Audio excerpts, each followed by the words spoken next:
Welcome to Business Innovators Radio, featuring industry influencers and trendsetters sharing proven strategies to help you build a better life right now.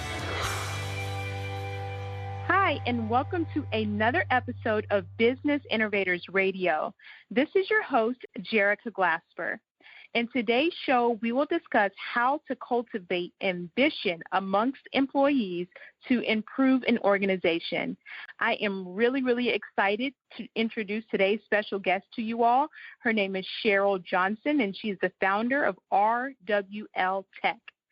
Cheryl Johnson is a performance solutions specialist with more than 20 years of experience in coaching, learning, development, and workplace training performance. With her pioneering attitude, she has made substantial contributions in the area of learning with an emphasis on behavioral change. Cheryl has been recognized as a leader in the architecture and design of interactive multimedia learning systems and strategies. She was also published by well-known educational psychologist Michael Allen in his 2012 e-learning annual. She has dedicated her life to developing learning solutions that drive performance at work and in one's personal life. And she is also the author of Ambition, the Missing Attributes in Your Employees. Cheryl, welcome to the show. Happy to have you. Thank you, Jerica. Yay. So let's go ahead and dive in. So why don't you tell us a little bit about your company, why you founded it, and how you serve your clients? So the name of my business is RWL Tech, like you said, and the two primary offerings we have to our corporate clients are called Smart Learning for Business Success, and the other one is the Ambition Quotient, and the book was written about the Ambition Quotient. Our primary goal with both programs is to improve employee performance. We believe that learning is the key to both improve performance and also to helping motivate employees so that they perform at their best. Probably one of our biggest challenges employers currently have is keeping their employees' skills relevant in an environment when technology is disrupting job roles. Yeah. As you've probably seen, the manufacturing sector has probably been hit the hardest, but I believe all sectors will be impacted significantly in the future. It used to be, you could hire somebody with relevant skills that were necessary to do the job, and with minimal training, along the way throughout their career, they would continue to do a good job. But that's changing. Pretty much who you hire today, the skills they bring to the table, no matter how qualified they are, probably they are not going to be qualified to do, what you need done in the years to come. So retraining and reskilling people will be mandatory unless you want to, constantly be rehiring new people with, to get the relevant skills you're looking for. So hiring people, can be very costly. And that's where we think Smart Learning for Business Success comes in. I love it. And I would totally agree with that you have to cultivate an environment for coaching, for learning, for ambition, because like you said, you can hire someone that has all these skills, but sometimes there still needs to be some tweaking according to an organization's goals. So I absolutely love that you're doing that. Can you describe the difference that achieving this outcome is for a business that implements your coaching and your programs versus one that does not? Yeah, we believe that learning is kind of the key to solving a lot of the ambition problem. But learning in and of itself kind of can introduce another problem. So people aren't always motivated to learn. They may have had bad experiences in school, or, they kind of thought, well, once I graduated and got out to the workforce, I didn't have to constantly be going through this continuous learning cycle. So we just need a lot more learning opportunities at work, and we need employers who understand that the underlying principles that motivate people to want to learn and to engage at higher levels with their work, comes from ambition, and that's where the Ambition Quotient outlines, several simple strategies that encourage ambition in the workplace. I love it. Thank you. Thank you for sharing that. And so what are some of the misconceptions do you believe that employers have around hiring an outside expert to come in and actually train their employees? Do they say that it takes too much time or costs too much? I mean, what are some of the objectives that you may come across, and, why they should really look at putting someone like you into their organization and training their employees? Training costs money, and it costs time. I think you have two things that come into play. Like I said, first, the employer doesn't always want to take the time and the money to train their employees. And second of all, I've heard it time and again. I've been in many work environments where they're like, here we go again. I have to go to another training class. They find training boring. It's not interesting. It's not relevant to what they're doing. And so a lot of times the employer and the employee, find training to be basically not meaningful. But what's interesting is, people generally come to a new job with a high level of motivation, and they're excited to learn. New and novel things, generate dopamine and adrenaline in the brain, and both chemicals drive and encourage people to want to produce at higher level. Once, employers realize that people naturally tend to come to jobs with that, if they understand that they can capitalize on that and continue, that naturally occurring state of mind, that will be critical to kind of sustaining it in the future. Love it. Thank you. And so can you share any of the examples that you have where you've helped any of your, this is an example of one corporate client, an employer that you help overcome this obstacle, this objective, and they ultimately succeeded. Their employees did, their organization did, their performance shot up. Do you have any examples you could share with us? One of the examples I like to quote, because probably it's a very personal example, is when I first started working contract jobs and, consulting, I don't know, about 20 years ago, or I started working with college students, primarily because my own kids were college students and they worked for me.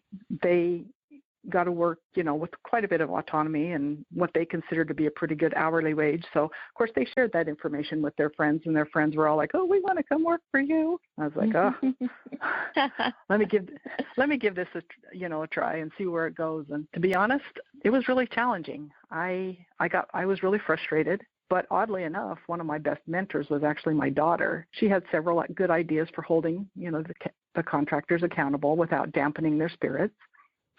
She explained to me that I didn't provide clear enough instructions at times, and that I expected them to do a lot of research on their own to kind of figure things out. Well, some of those contractors, they were excited to do that. Some people just kind of come naturally with that, but others weren't. So I lost several very talented people because I assumed that if you were a good contractor, you were also good at figuring things out on your own.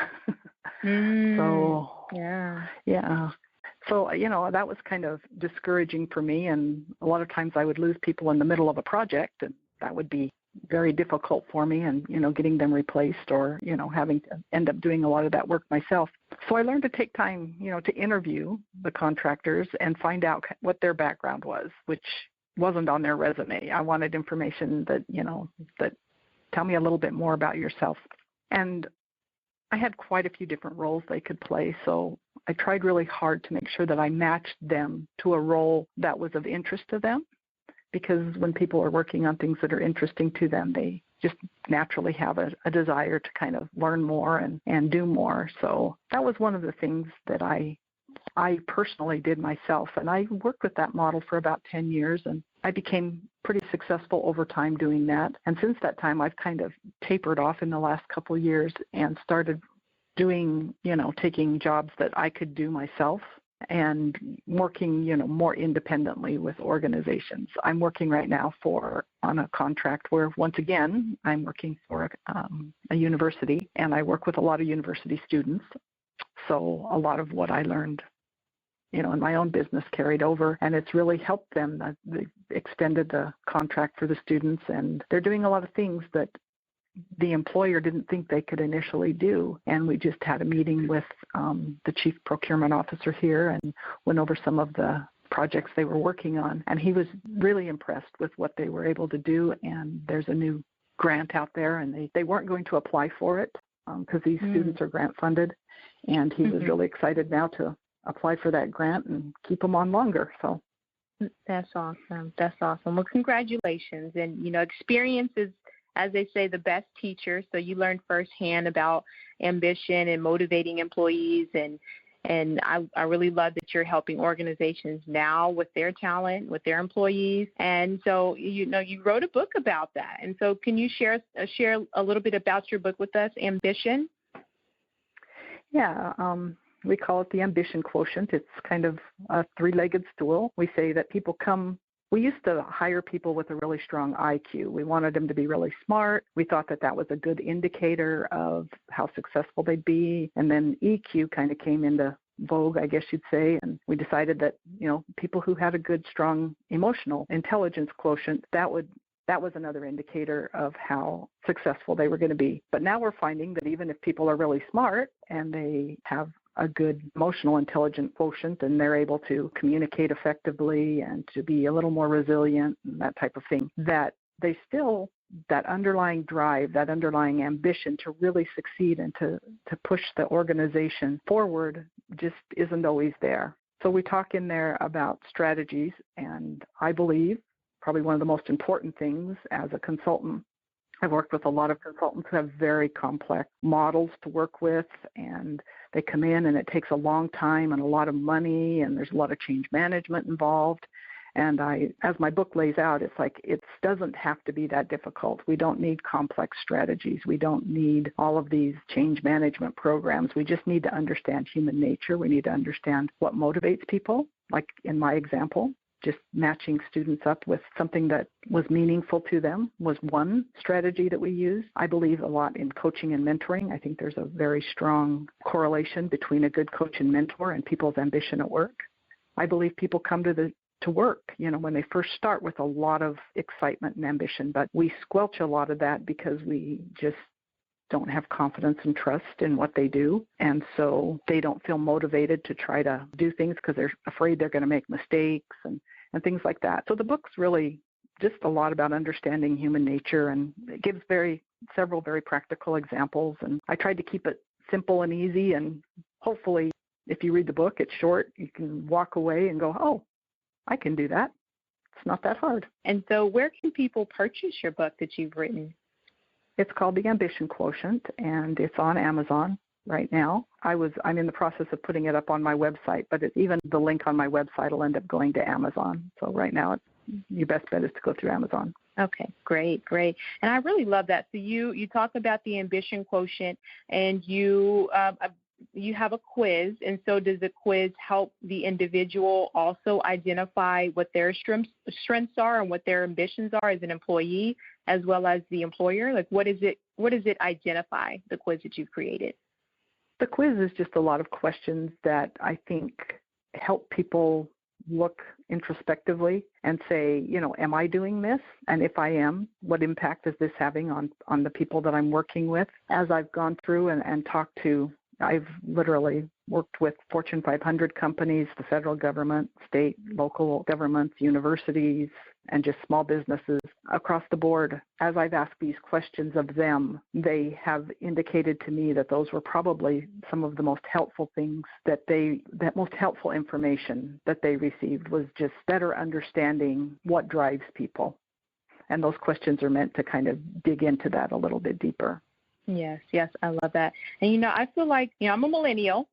I'm in corporate America. I work for a Fortune 500 company as well. And I have to say that I'm more driven by meaning and by significance and impact. And yes, obviously the well-being of my family with what I'm getting paid. But what's really important to me is that, like you said, you find your place in the company and that you get that coach to grow assistance from your upper management, that it's not, this is the way it is. If you can't do it, you need to get out of here. It's okay, what can we do?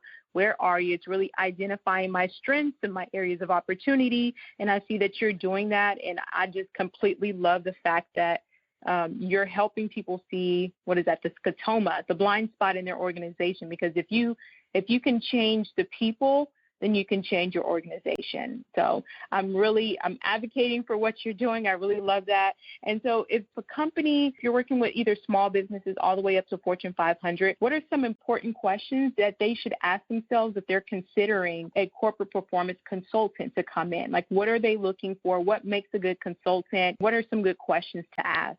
Well, it kind of goes back to what I was talking about before, and I think it's interesting because I'm a baby boomer, but I think there's a little millennial in all of us. Yes. And I think we're all looking for that meaning, and we're all looking for that purpose in our jobs and in our lives in general. And I find that the people who end up hiring me are the ones that aren't looking for these very complex models and solutions that are going to take a long time and, like I said, a lot of change management to initiate. And they like the simplicity of my approach. They like, we start with the questions in the book and a lot of introspection. And do you have a good coaching and mentoring program? And have you trained them to bring out the best in your employees? When people feel like they're being heard and they're being valued, and that if they make a mistake, that they have recourse for, hey, I can go to my coach or my mentor, they're willing to take a few more risks and open up a little bit more and want to be more of a contributing member and not just somebody who shows up to work every day. Yeah, I totally agree with that. And I've been blessed to work for a corporation that incorporates that coach to grow mentality. I've worked for companies that have not, and it's just, work, do this. You don't do it right, you're in trouble, you're written up, it's no give. It's just do this job and that's it. So I love the coaching aspect of what you're doing. And it's been a pleasure interviewing you today and talking about what you do and how you serve your clients. How can someone find out more if they're wanting to either set up a consultation with you or learn more about you on your website? Can you share with us how someone can get in contact with you? Sure. My primary website is readwritetechnology.com, which is READWRITE technology, so it's readwritetechnology.com. And then there's it's just Ambition Quotient. It's not the Ambition Quotient, just ambitionquotient.com. And the other one is smartlearningforbusinesssuccess.com. Each of them kind of outlines each of those programs that we offer. Great. And so if you are listening, you want to get in contact with Cheryl, please do. She has incredible training programs and can help any employer get their employees motivated so that they can improve their organizational performance. And you can also purchase her book on Amazon. Again, the name of the book is Ambition, The Missing Attributes in Your Employees. Cheryl, I want to thank you so much for joining us today on Business Innovators Radio. It has been a pleasure, and I wish you nothing but success in your continued journey on impacting employees and employers. Thank you, Jerica. I appreciate this opportunity. Thanks for listening to Business Innovators Radio. To hear all episodes featuring leading industry influencers and trendsetters, visit us online at businessinnovatorsradio.com today.